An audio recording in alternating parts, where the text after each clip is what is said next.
Oh, hello, it's you. This is Greg from Lofty Pursuits, and we're not making hard candy today. Hurricane Helene is on its way here. I'm sitting on my front porch waiting for the impact, which should be in about 3 hours. And I thought I'd bring back a video that I love. It's one I made during Hurricane Irma. We had a bunch of people in the store that were refugees from that storm, and they called themselves Irmigrants. I thought that was great. And I've been doing prep all day. I was thinking about making a batch of this candy as soon as the storm is over. I thought I'd put it up and let you guys do pre-orders. It may be a couple of days. I don't know if I'm going to have power or not. But basically, I thought I'd have some fun, share a video that's hurricane related as I sit here and wait out the hurricane. If you don't know, we're based in Tallahassee, Florida. And of course, this is where the hurricane's headed. And well, I don't know if it's going to hit or not. I spent the day battening down the hatches, getting the generators to the store to keep the ice cream from melting and the candy from, well, I guess also melting. So it may be a long night tonight. Wish us luck and enjoy this video while we wait. And thanks. And thanks for all the nice messages I've been receiving all day. We're going to be fine, but it may be a little bit of interruption. It's hard on a small business when these things happen. So enjoy the video, and the hurricane's candy will be coming back, I guess. Welcome to Lofty Pursuits and Public Displays of Confection in Tallahassee, Florida, where we make hard candy when it's not raining. Today is a few days before Hurricane Irma hits at least Florida, and hopefully not this region, but it looks likely. So I thought I'd deal with the storm and make some candy, and talk to you about rain and humidity and what makes candy not work when it's wet outside. I'm also going to use a new piece of equipment, a batch roller. This one was made somewhere between 1895 and 1910 by my best estimates by a firm called Thomas Mills out of Philadelphia. And yes, we have a lot of equipment that was made in Philadelphia by Thomas Mills in that time period. To make this design, I used a slightly different technique than I normally do. I started by coloring all the sugar blue, and I flavored it with cotton candy because all the clouds make me think of cotton candy right now, and I don't make this flavor often.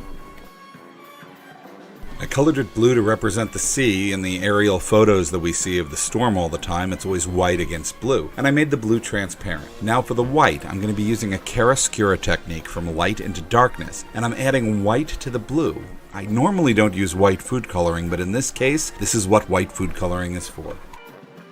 Normally when I mix colors into the candy, the colors are actually a bit wispy from where the spoon goes. It's inconsistent going from light to dark, but I wanted the blue to be really even, and this is the only way I found to accomplish this effect.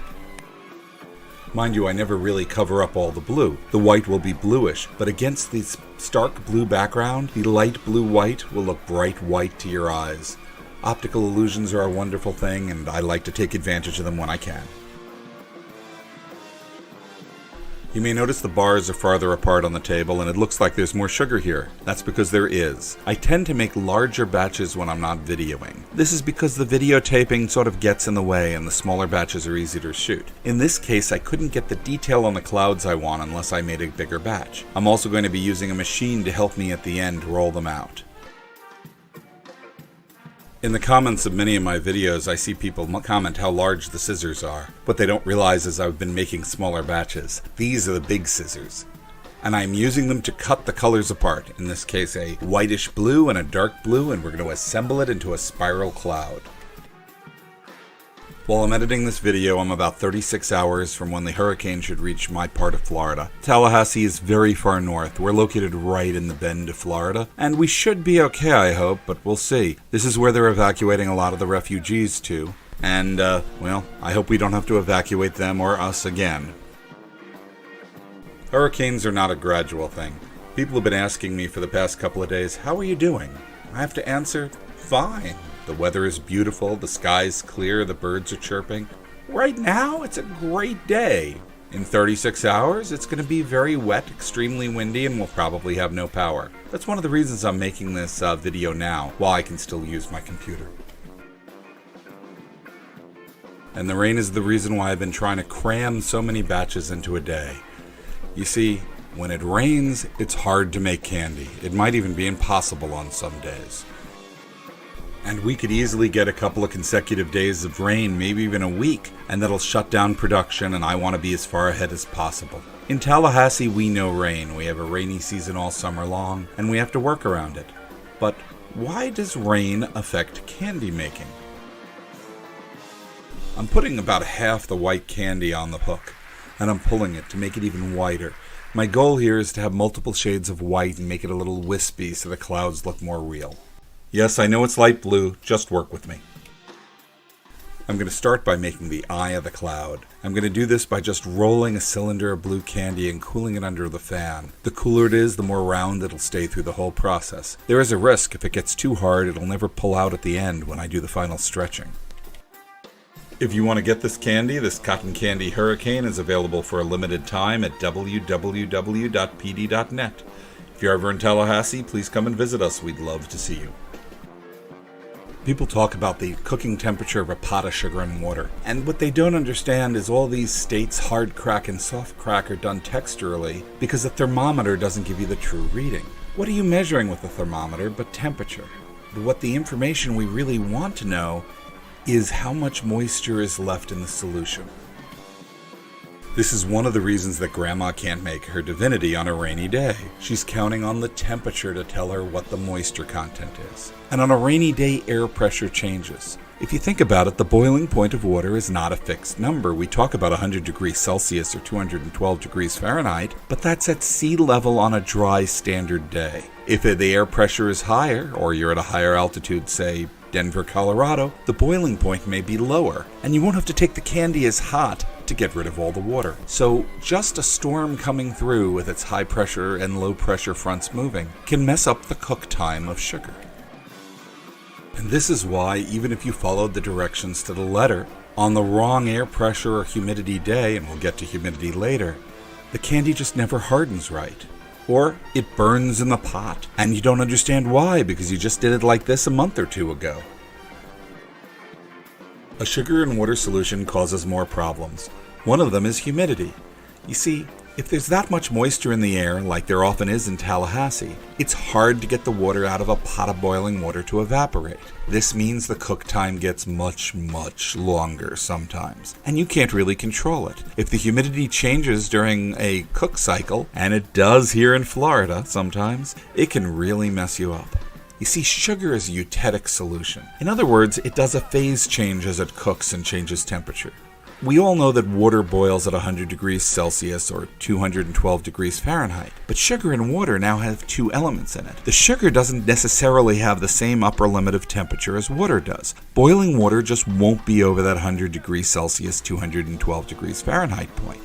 But the sugar can get hotter. The solution itself can't get hotter until it loses the water, which limits the percentage of temperature as water versus sugar. And with this comes a phase change. The phase change is at about 253 degrees Fahrenheit, and you can see this boiling sugar and water. As it boils, it slowly and quickly goes up to 253, and as it approaches 253, it starts slowing down. It just sits there at that point for a very long time. Then all of a sudden, it starts going faster and faster and faster through the 310 degrees that we want in Tallahassee. But if you miss it, it burns. And it seems to be accelerating its speed of temperature going up. This means it's extremely easy to burn that pot of sugar. And that temperature time, or the time that it takes to cook this, can be longer and shorter depending on ambient humidity.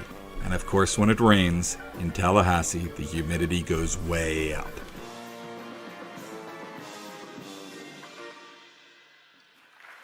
It may not be obvious what I've been doing in the background here with the candy.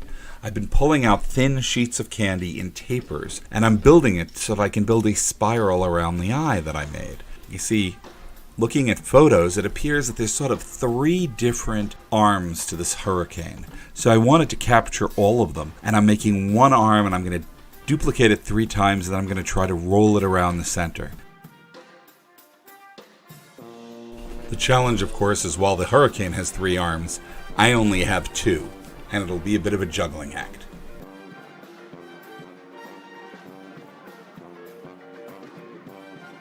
So why did I make this video on hurricane candy? I mean, besides the obvious, there is a hurricane on its way to Tallahassee. I made it because, well, I've read in my comments that you guys sometimes find my videos relaxing. Some of you post that you go to sleep with them, some of you post that it solves problems on a stressful day, and I can't tell you how proud that makes me feel that my videos help you in a way I never thought they could. But candy making relaxes me.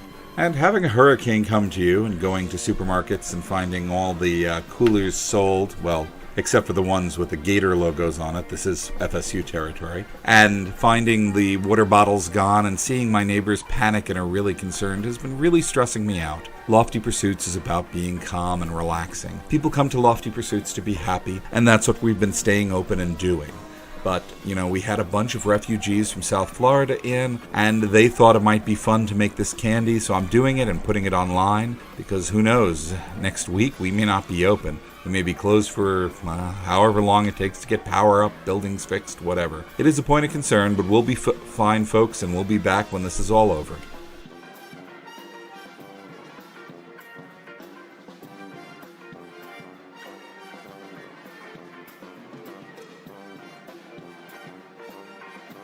Now it's time to use the batch roller.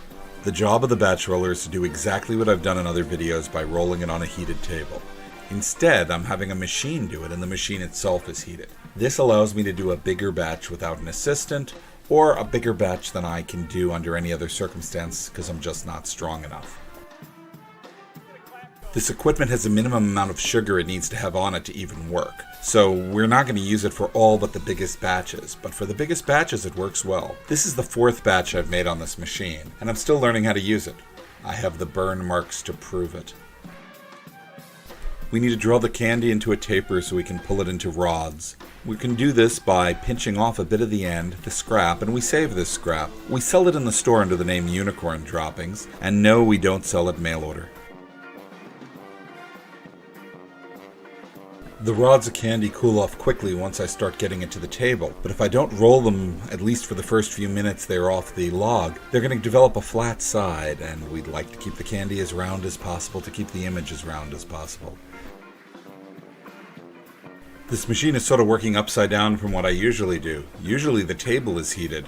In this case, the heating element is on top of the candy.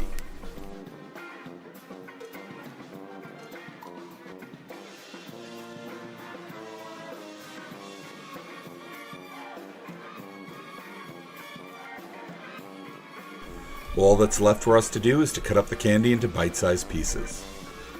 Thank you for watching our video, we do appreciate it. If you like this video, please check out our others here on YouTube. You can also subscribe to us here, we'd love that. We're trying to get 1 million viewers eventually. We'd also like to invite you to look at our Instagram feed, Facebook, and Twitter. We update regularly. And you can always get our candy at our website, which is www.pd.net. Check it out, we make a wide selection of candy. If you're ever in Tallahassee, please come and visit. We do demonstrations on a regular basis, but we don't have a fixed schedule. Hopefully you'll get to see more videos after the storm passes. Update you in a few days on how things are going. Bye.